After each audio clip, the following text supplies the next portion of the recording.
साथियों नमस्कार। हाड़ा weights club में आपका स्वागत है। साथियों आज हम आपके लिए सबसे हटकर केस लेकर आए हैं जिसका नाम है ड्रेंचिंग निमोनिया।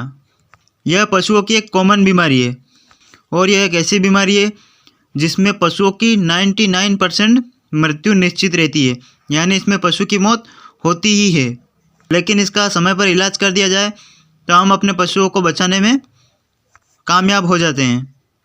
अब बात करते हैं ड्रेंचिंग निमोनिया पशुओं में होता कैसे है, आखिर ये क्यों होता है, इसके पीछे का क्या कारण है। इन सभी के बारे में आज आपको सटीक जानकारी दी जाएगी। तो आप पहले मेरे चैनल को सब्सक्राइब कर ले, लाइक करें और शेयर करें।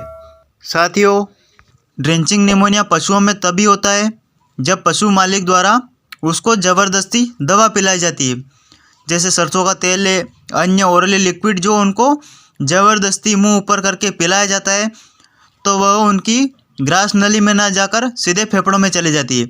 यानी यूँ बोले तो वह रुमन में नहीं जाकर सीधे श्वास नली के द्वारा फेफड़ों में चली जाती है और फेफड़ों में जाने से फेफड़ों में वह दवा इकट्ठी हो जाती है जिससे पशु को बहुत ही ज़्यादा दर्द होता है और फेफड़ों में पानी भर जाता है, जिससे पशु को सांस लेने में बहुत ही ज़्यादा दिक्कत आती है। और कई बार यह भी देखा गया कि जैसे पशु मालिक द्वारा दवा पिलाई गई और ओरली डायरेक्टली उसकी पिलाते ही 4 से 5 घंटे के अंदर ही उसकी मौत हो जाती है। पशु की मौत तभी होती है जब ज़्यादा दवा अंदर जाती है फेफड़ों में। यदि पशु मालिक द्वारा थोड़ी कम दवा पिलाई गई हो, फेफड़ों में थोड़ी कम दवा पहुंची हो, तो उस स्थिति में पशु बच जाता है। लेकिन जब ओरली ज़्यादा आधा लीटर तक दवा पिला दी है और सभी दवा पशु के फेफड़ों में चली जाती है तो उससे मृत्यु फिर निश्चित हो जाती है और फिर पशु की डेथ हो जाती है। इसलिए ध्यान रखें कि हमेशा जब भी आप पशु को दवाई पिलाएं तो हमेशा उसको ज़बरदस्ती ना पिलाएं। जब पशु मान जाए तभी उसको दवा पिलाएं। अगर आप ज़बरदस्ती करते हैं तो आप अपने हाथों से अपने पशु की मौत का तमाशा देखते रह जाते हैं।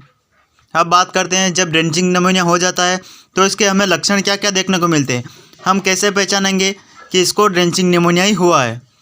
साथियों सर्वप्रथम पशु अपना मुंह खोलकर सांस लेगा और जीभ बाहर निकालकर सांस लेगा और उसके मुंह से और नाक से दोनों साइड से उसके गाढ़ा स्राव निकलेगा, यानी लार जैसा, जैसे नाक निकलता है ऐसे गाढ़ा स्राव पशु के नाक और मुंह के द्वारा निकलेगा और कभी कभी घुरघुर की आवाज़ भी आती है। इस स्थिति में हम भी यहाँ पहुँचे हैं। पशु मालिक से हिस्ट्री में बताया कि उन्होंने इसको लिक्विड पिलाया था, यानी भैंस को मोटा ताज़ा करने की दवा पिलाई थी और ज़बरदस्ती भैंस को पिलाई गई।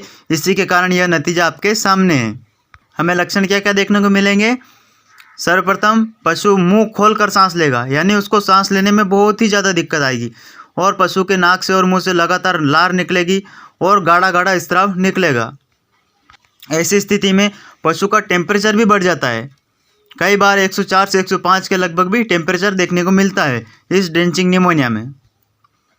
और जब पशु को ड्रेंचिंग निमोनिया हो जाता है तो उस स्थिति में पशु बैठता नहीं है। अगर वह बैठेगा तो उसके फेफड़ों पर दबाव पड़ेगा और फेफड़े में दर्द होगा, इसीलिए पशु बैठता नहीं है और वह खड़ा ही रहता है और ज़ोर ज़ोर से सांस लेने की कोशिश करता है, लेकिन वह सांस भी ज़्यादा ज़ोर से नहीं ले पाता है।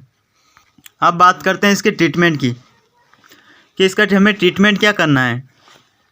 अगर हम सही से ट्रीटमेंट कर देते हैं तो कई हद तक हम अपने पशु को बचा लेते हैं। साथियों यहाँ पर हमें सबसे हटकर यानी एक ऐसा एंटीबायोटिक का उपयोग करेंगे जो आप बिल्कुल ही कम उपयोग करते होंगे इस एंटीबायोटिक का।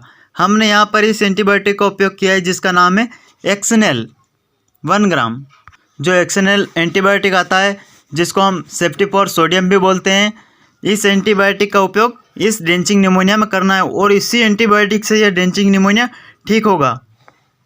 आप इस सेफ्टिफॉर सोडियम इंजेक्शन को यानी एक्सनेल इंजेक्शन को 1 ग्राम को एक टाइम सुबह और एक टाइम शाम को इसको लगातार 3 दिन तक लगाना है।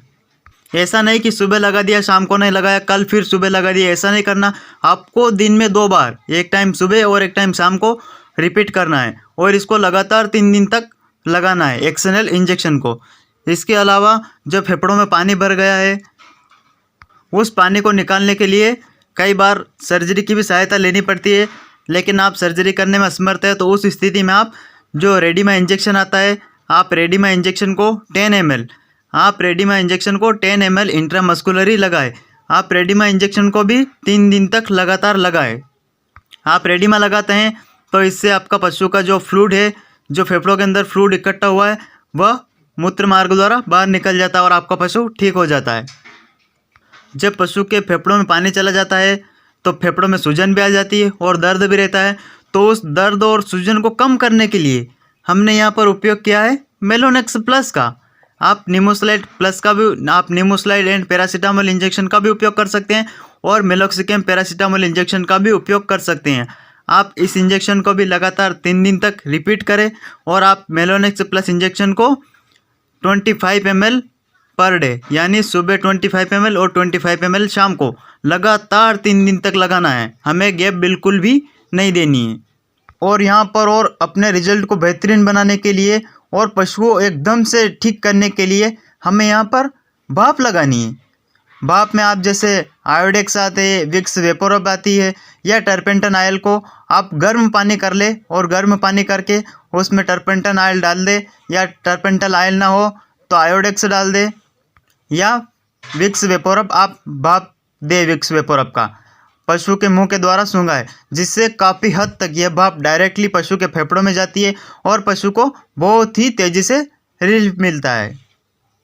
साथियों, जब पशु को दवा कम पिलाई गई हो, उसके ठीक होने के आसार हो, तो आप यह ट्रीटमेंट करते हैं तो एक जादू रिजल्ट आता है।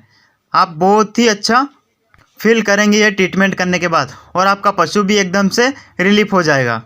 साथियों, हम दिन प्रतिदिन आपके लिए हर एक बीमारी की ऐसी ही नॉलेजेबल वीडियो प्रैक्टिकली दिखाते रहेंगे। उसके लिए आप मेरे चैनल को सब्सक्राइब कर ले, लाइक करें और शेयर करें। धन्यवाद।